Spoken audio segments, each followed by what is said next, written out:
I'm Andrea Woody, Chair of the Department of Philosophy. I want to welcome everyone, students, parents, extended family, and friends, to this celebration of accomplishments and milestones. We have a great deal to celebrate. Before we get started, I want to provide some suggestions regarding how best to watch this event. We request that you keep your microphone on mute, except when we offer the opportunity for applause or for the graduates to speak. We suggest that you place the Zoom meeting on speaker view. You will find the options for viewing in the upper right portion of your screen. We also suggest you use side-by-side mode to see both the speaker and the presentation slides. You will find this option under Viewer Options, located at the center of your screen at the top. Today, we recognize students who devote themselves to the study of philosophy and who more generally have devoted themselves to learning through hard work and persistence. As a discipline, philosophy asks the most basic questions about the nature of our world and the conditions under which we can aspire to have knowledge of it. It aims to trace the contours of our most fundamental ethical obligations and to envision the conditions of the most just societies. It lays the foundation for rational decision-making and rigorous reasoning, and it strives to identify what can make our individual lives meaningful. I hope that graduates of our program see in philosophy both a deep respect for the history of human thought and a constant desire to think more deeply, to ask questions, and to be skeptical of first impressions. We value tradition even as we aim to challenge it. We still ask our students to read Aristotle because his ethical writings hold such insight into the nature of human flourishing and the development of personal virtue and character. We read Descartes' Meditations to strip ourselves of the security of believing the world is exactly as it appears to us, and because it offers deep lessons on the nature of mind, embodiment, and personal perspective. But we also grapple with the conditions of contemporary human culture. Our students think about the ethical challenges raised by climate change and immigration. They grapple with persistent barriers to a genuinely democratic political system and outline principles for equitable distribution of vaccines in our local communities and across the globe. They ponder whether public funds should support artwork that some citizens find offensive, and what symbols should grace our public spaces. They contemplate the impact of Facebook and video games. Through it all, they struggle to make sense of concepts that ground all human thought: truth, friendship, respect, justice.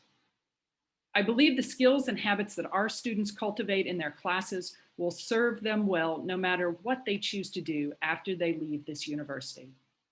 Philosophy teaches us to think logically, to write well, to argue persuasively.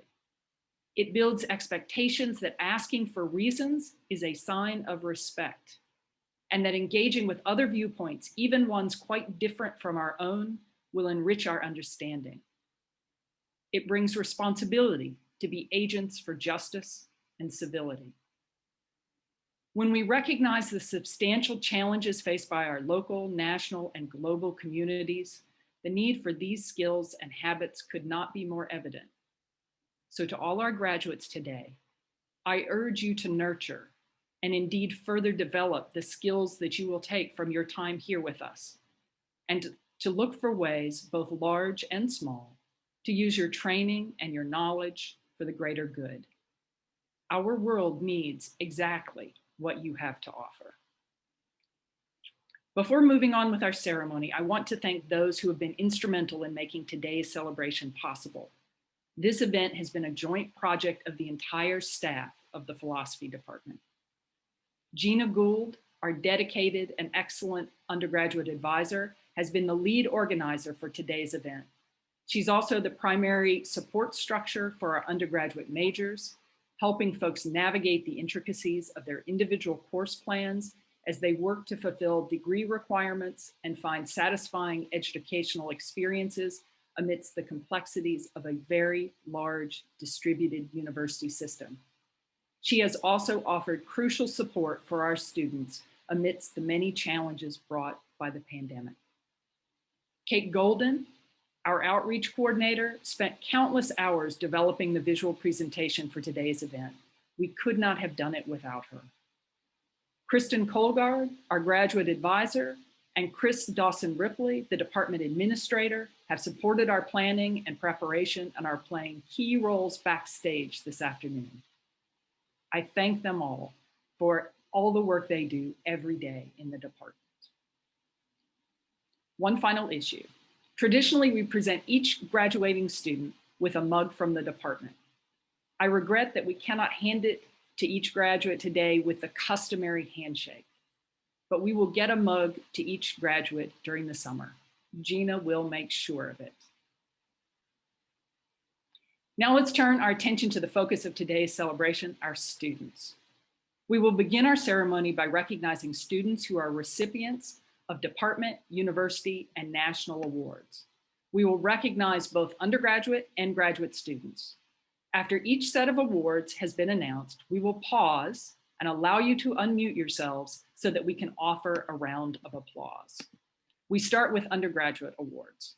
The Outstanding Undergraduate Scholar Award acknowledges exemplary academic merit in a continuing student. This year's recipient is Aaron Rosser. The Outstanding Graduating Senior Award acknowledges exemplary academic merit in a graduating senior philosophy major. This year, we have two recipients, Jared Graham and Kelsey Kinoshita. The Graduate Student Choice Award honors an undergraduate whose excellence in the classroom has been especially noteworthy in classes taught by graduate students. This year's recipient is Alice Zheng. The Kenneth C. Clatterbaugh Endowed Scholarship in Philosophy honors former professor and longtime department chair Ken Clatterbaugh, who had a deep commitment to undergraduate education during his many years of service to the university. This scholarship provides funding to a student who displays outstanding academic merit and an enduring commitment to philosophy. This year's recipient is Bryce Larson. The Thomas Hankins Essay Prize in History and Philosophy of Science recognizes the best essay on a topic within the history and philosophy of science. This year's recipient for an essay titled Development of Statistics During the 19th Century is Townsend Rowland. The Kenneth R. Parker Award for Excellence in Community Service honors a student who blends the study of philosophy with a volunteer-based community project. This year's recipient, Nathan Y. Hahn, is recognized for his leadership of the Asian Alliance for Mental Health, a student-led organization here on campus. The university offers a number of competitive scholarships for students majoring in the humanities. This year, the Herman S. and Dorothy B. Liederman Endowed Scholarship has been awarded to Jennifer Franzen.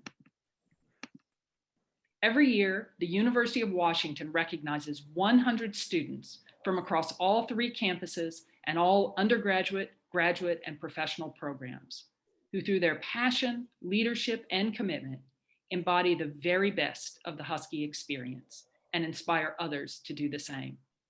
We're thrilled to announce that Jack Lucas Chung has been selected as one of the Husky 100 for 2021. Please offer these outstanding students a round of applause. You'll need to unmute yourselves to do this.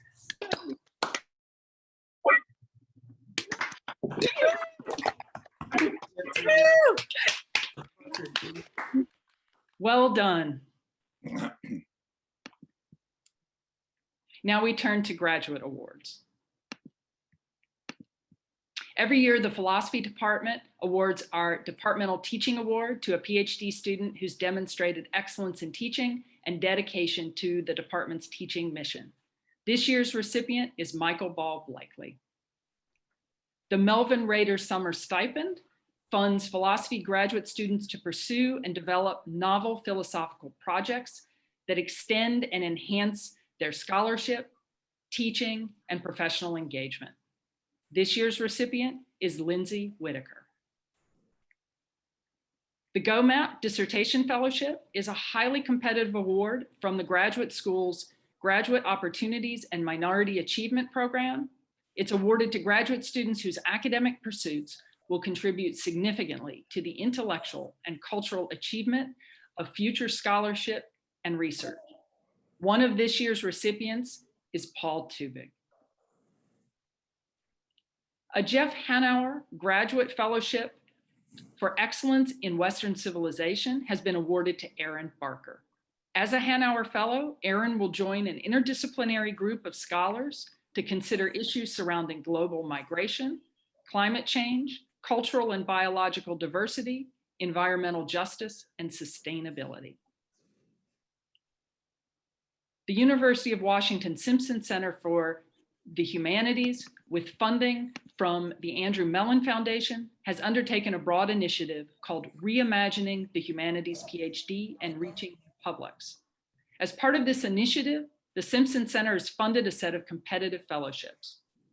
A Mellon Summer Fellowship for New Public Projects in the Humanities has been awarded to Anna Bates and Paul Tubig for a project entitled Fostering Respect Across Publics, a documentary on the community of philosophical inquiry at the Washington Correctional Center for Women, which continues their work exploring philosophical engagement between incarcerated and non-incarcerated students.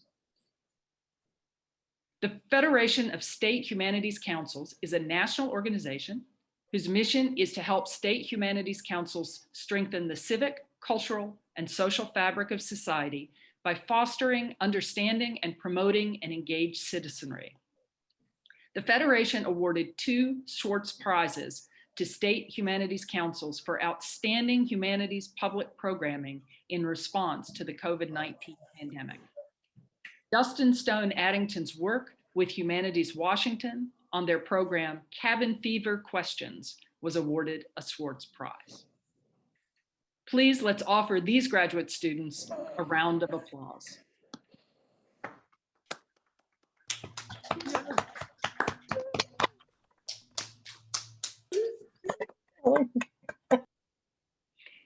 At this time, we also want to recognize students whose contributions have been indispensable to the vitality and the success of our undergraduate program.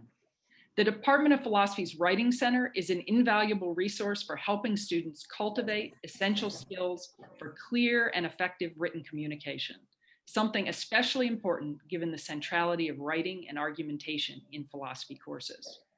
The center is directed by a graduate student, Arthur Obst, and staffed by a team of dedicated undergraduate tutors. The 2020-21 tutors are Nancy Dung, Zach Ferry, Jennifer Franzen, and Aaron Rosser.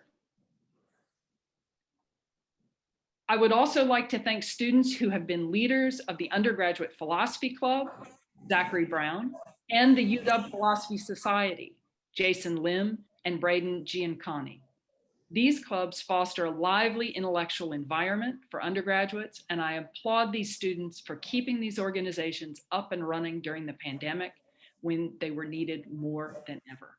I will also point out that the Philosophy Society is launching an undergraduate philosophy journal. So great kudos to them. I thank all of these students for their contributions to our philosophical community. One last round of applause, please.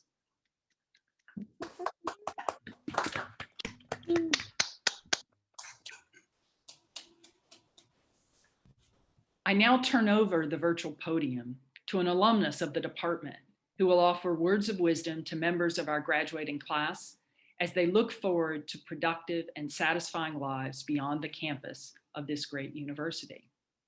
This year, I have the distinct pleasure of introducing Judge Salvador Mendoza Jr., a distinguished alumnus of this department and a member of the UW class of 1994. Judge Mendoza is a Washingtonian through and through. He grew up in a family of farm workers who moved from California to the Yakima Valley when he was a child. He attended Prosser High School before completing his bachelor's degree in philosophy at UW. Salvador Mendoza received his law degree from UCLA in 1997. At UCLA, Mendoza was the co-editor-in-chief of the Chicano Latino Law Review. From 1997 to 99, he was an assistant attorney general for the state of Washington, as well as deputy prosecutor for Franklin County.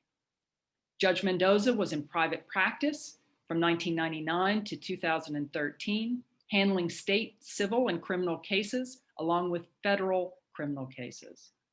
In May 2013, Governor Jay Inslee appointed Judge Mendoza to the Superior Court bench for Benton and Franklin counties. Mendoza's strong commitment to equity in the justice system has guided his career. Early on, he worked as a legal intern for United Farm Workers of America. He helped launch the Juvenile Drug Court Program for Benton and Franklin counties to provide opportunities for treatment for juvenile drug offenders. He was also a main organizer of the Tri-Cities Youth and Justice Forum, an organization that encourages students from underrepresented communities to seek careers within the legal system, and has been a proponent of equal access to justice through his work with the Benton Franklin Legal Aid Society, which provides legal assistance to low-income individuals. Judge Mendoza currently serves as a United States District Judge in the Eastern District of Washington, a federal district that covers all 20 counties in Washington state east of the Cascades. He is the first Latino judge to hold this position, which carries a lifetime appointment. Mendoza was nominated by President Barack Obama, confirmed by the US Senate, and appointed in 2014. Judge Mendoza routinely sits by designation on the Ninth Circuit Court of Appeals. He currently resides in Richland, Washington, with his wife and 3 children. Please welcome Judge Salvador Mendoza Jr. Thank you, everyone. Pues, ¿qué diablos es filosofía? That's what my mom said when I went to her and I said, I'm going to be a philosophy major. And literally translated, it means, what the hell is philosophy? And you see, the thing about it is that my folks were immigrants to this country. They came with pennies in their pockets. They worked hard to support the 5 children.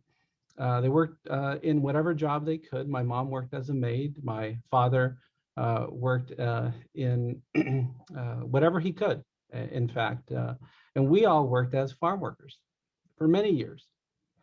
And here was the kid that they worked so hard for, coming back to them and telling them, hey, I'm going to be a philosophy major, which you can imagine. Actually, you can't imagine. I think you know exactly the reaction you're going to get. That's the reaction I got. But I explained to them, I said, look, this is what my experience was when I first walked into my first philosophy class with Professor Moore, Ronald Moore. He's retired now. Professor Moore, I went to his first class and I sat down and I anxiously waiting to see, and I was confused. I was like, why did my counselor suggest that I take this damn class, was what I thought. And I went to the class and I was waiting, and Professor Moore would not show up, just looking around, and all the students were sitting down, and all of a sudden, this man burrowing through the classroom went up to the front, put his briefcase down, and he always carried around this this thing of coffee, untwisted it, poured some coffee, and started talking about things like justice, started talking about things like equity, about what is right, about how we come up with decisions, how we make decisions, challenging our views, forcing us to question the things that we so believed dearly in. From that moment on, I knew I was going to be a philosophy major. And so I tried to explain this to my parents and explain to them that philosophy is for different people, different things. And you get from it different viewpoints. In fact, it reminds me of a quote from Martin Luther King Jr.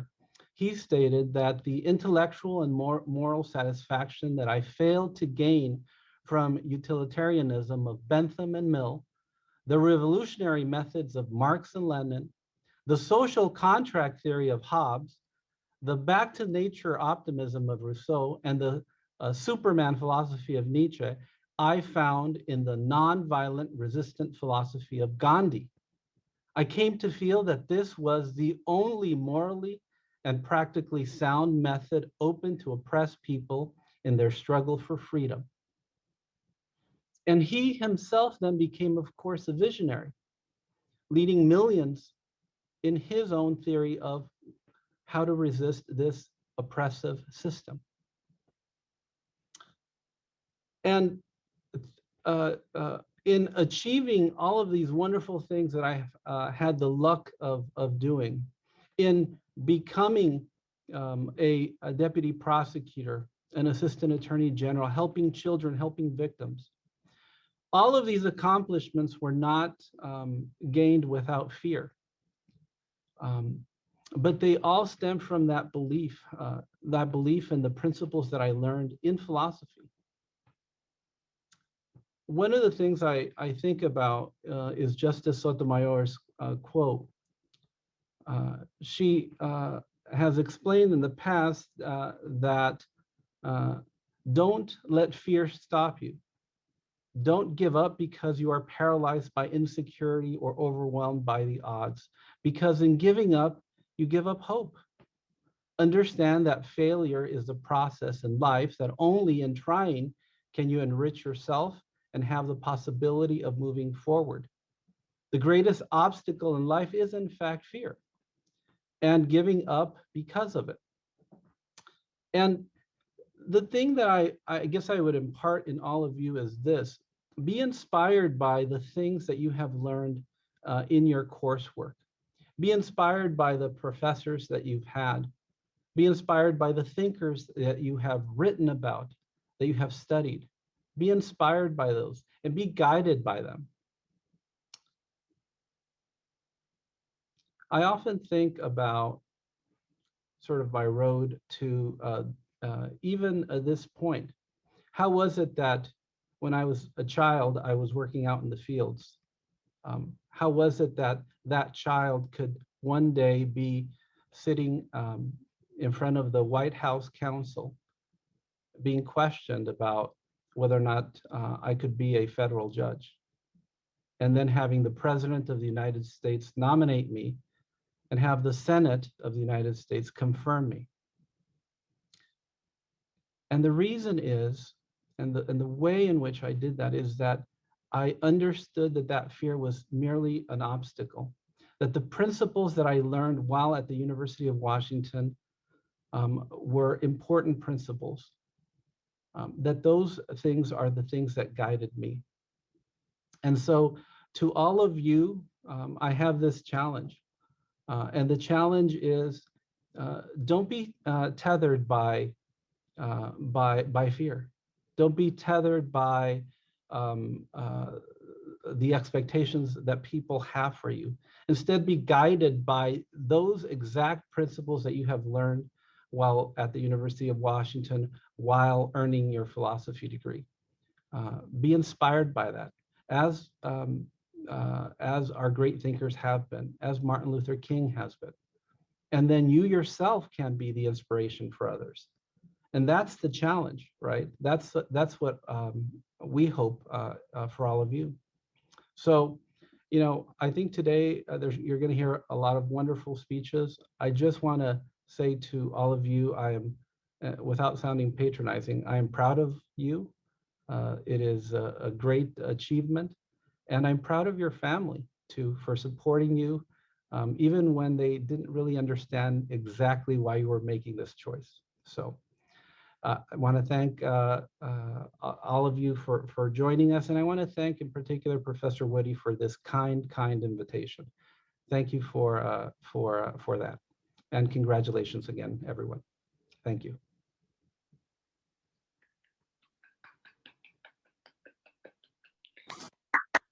Thank you so much, Judge Mendoza. We are truly honored to have you here with us today. And I think you have offered such wonderful food for thought for our graduates. So thank you again. We're so happy to have you.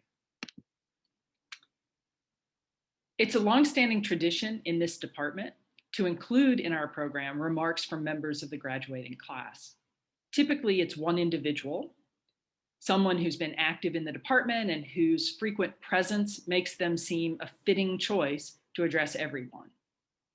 But following more than a year of unanticipated separation and isolation, our standard practice seems less fitting. We want to hear voices. We want to hear everyone's voices, in fact. So we sent out an open call to all our graduates, inviting them to share their reflections with us. 5 students answered this request. It's now my pleasure to turn the program over to some members of the class of 2021. I think one of the most impactful things and part of what will miss most about the philosophy department is just being able to indulge in different kinds of philosophy with others and really have riveting conversations with them. That has definitely been very meaningful for me because I think it's hard outside of a department like this and I'll miss it the most because the diversity is something that I think is really rare and it's been really special. Thank you. Hey, my fellow philosophy graduates. Congratulations, we made it through the 4 years here at UW. I think what I missed the most is those discussions in class and learning about everyone else's point of view and the way they interpret the text. I think that was really meaningful, and I learned so much during those discussions. And I want to thank my parents and my sister for believing me, and we're not in it for the money. So yeah, thank you so much to everyone, and congrats, fellow graduates. Hi, my name is Kelsey Kinoshita, and what I'm going to miss most about philosophy is all of the super interesting classes, the really supportive professors, and the wonderful UW faculty in the department, as well as all of my classmates and peers that I've taken classes with or interacted with over the years who really enriched my experience. Congrats, everybody! Well, the part of the University of Washington, and specifically the philosophy department, that I will miss the most is being able to come in and learn and debate about abstract concepts with people who are equally interested in those abstract concepts. Good luck, everybody, and happy graduation. Hi there. One of the things that I'm going to miss that was really important to me about my time in the philosophy department and at UW was the table in front of Gina's office. It was a place where I felt like I could go and work on a paper or read a book or have a snack, and I would end up having a conversation with somebody like Cody or Sophia or eavesdrop on one of Nick's quiz sections and always get something out of that. That was one of the most difficult things about going to remote learning for me, was not having that touchstone. But anyway, congratulations to everybody who's graduating.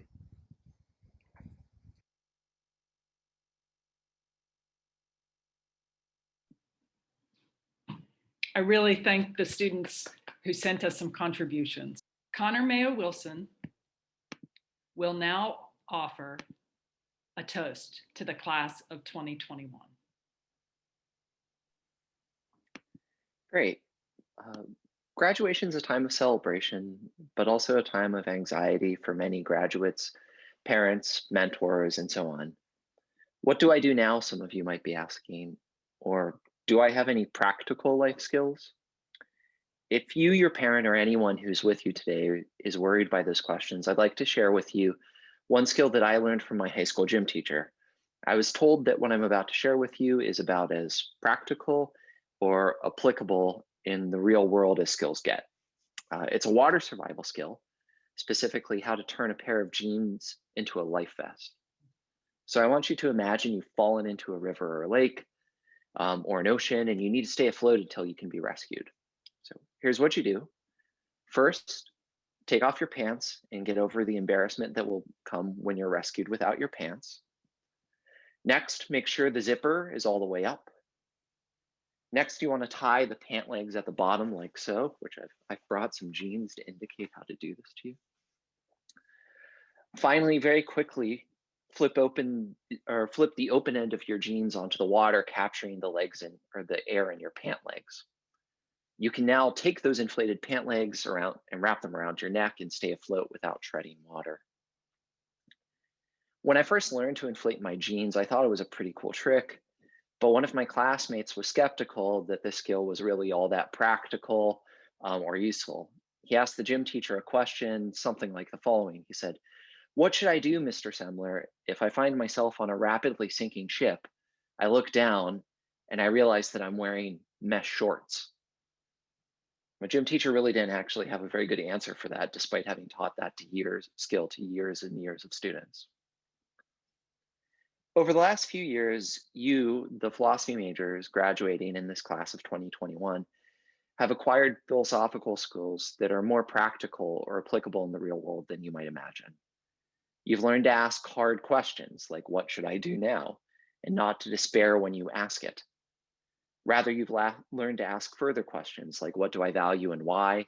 And how should I treat others? You've also learned how to ask questions like, what obligations come with the privileges that I have, like that of a college degree? You've learned not just to ask those questions, but also how to think critically and begin answering them for yourself. On top of that, you've learned how to articulate answers to those questions eloquently in speech and in writing, and to use those skills, you can help your loved ones find what they value and why. Those are skills that you will actually use every day. Although they may not be the skills that always lead directly to monetary compensation, they will make you appreciate your life and they will enrich the lives of those around you. They're the skills that society always needs, no matter how the economic demand for particular professions changes. They're skills that can be used and exercised in times of surplus when you find you have all that you need and more, or in times when you're struggling, perhaps when you're grieving from the loss of a loved one, as many people have done over the last year. And unlike the water survival skill that I just shared with you, your philosophical skills can be exercised no matter what you're wearing on a particular day, even if you're wearing mesh shorts. So I invite everyone here to raise a glass in celebration of the young philosophers before us who've worked unbelievably hard during a global pandemic to acquire a set of practical skills that are actually applicable in the real world. And then when exercised by the hardworking graduates before us, will make all of our lives richer. So congratulations to the graduating class of 2021, but also to your family, your friends, your mentors, and everyone else who helped you get here. Congratulations.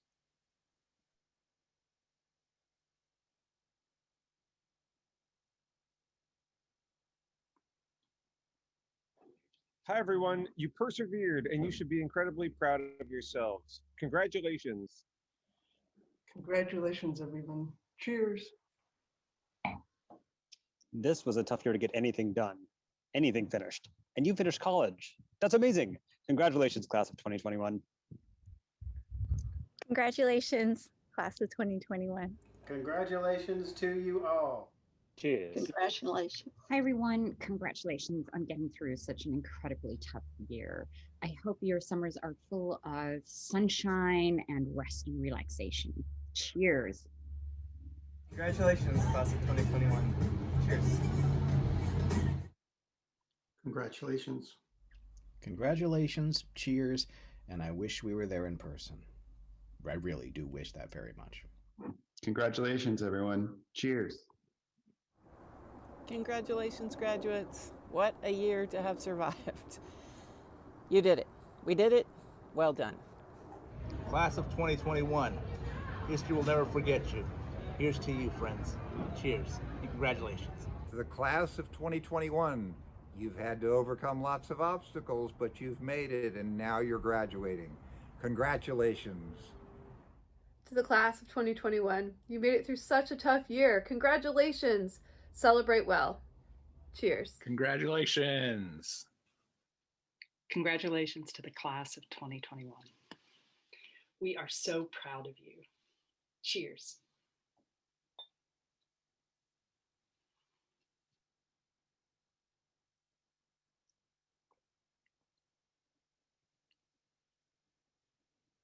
I think at this stage, everyone should feel free to unmute themselves for a second, and let's all lift our glasses to all the new graduates. Cheers.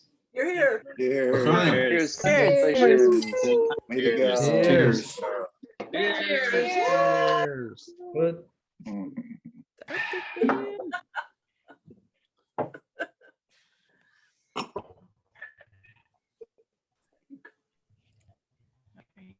So this brings us to the conclusion of today's program. We have a final song to send the graduates off to new challenges and new adventures. Speaking for all the members of the philosophy department, I wish each of you the very best. Indeed, a life of eudaimonia. Don't be a stranger. Please come back to visit often. We look forward to hearing about all the wonderful things you will do. And I promise we'll get you a coffee mug. Congratulations again, and take very good care.